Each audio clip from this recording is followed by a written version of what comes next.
परम श्रद्धेय आदरणीय श्री नरेंद्र मोदी जी और आदरणीय जल शक्ति मंत्री श्री गजेंद्र सिंह जी शेखावत साहब, मैं आपको राजस्थान की बेटियों की तरफ से प्रणाम करती हूँ।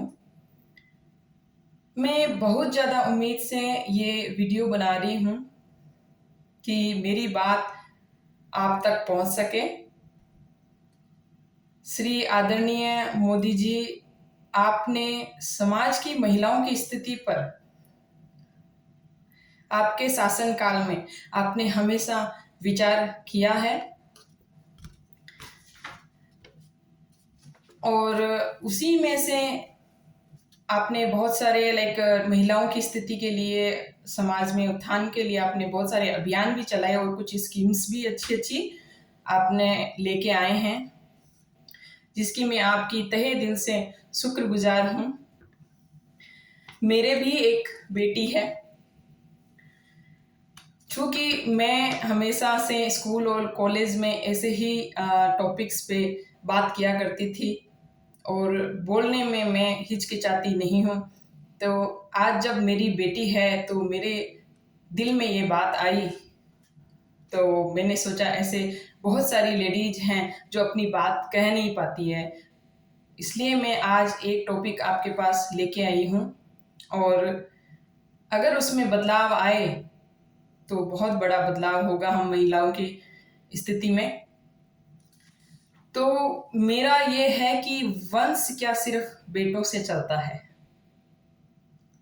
जो मेरी सोच वो है कि बेटा और बेटी दोनों से वंश चलता है, पर मेरा समाज, मेरा देश अभी तक पुरानी सोच लिए हुए बैठा है कि वंश सिर्फ बेटों से चलता है। तो मेरे देश में अब ये सोच बदलनी चाहिए कि वंश सिर्फ बेटों से चलता है। आपने बहुत सारे अभियान चलाए, जैसे बेटी बचाओ बेटी पढ़ाओ, और बेटियों के लिए बहुत सारी स्कीम्स जैसे सुकन्या समृद्धि योजना, बालिका समृद्धि योजना, धनलक्ष्मी योजना, सीबीएसई उड़ान योजना, माध्यमिक शिक्षा के लिए लड़कियों के प्रोत्साहन की योजना और अन्य राज्य सरकारों की भी कई योजनाएं हैं। पर जब मेरी बेटी भी मेरा वंश है, जब मेरी बेटी भी मेरा वंश की सोच लोगों में आएगी, तभी बहुत बड़ा बदलाव होगा। लिंग पक्षपाती चयनात्मक गर्भपात रुक जाएंगे।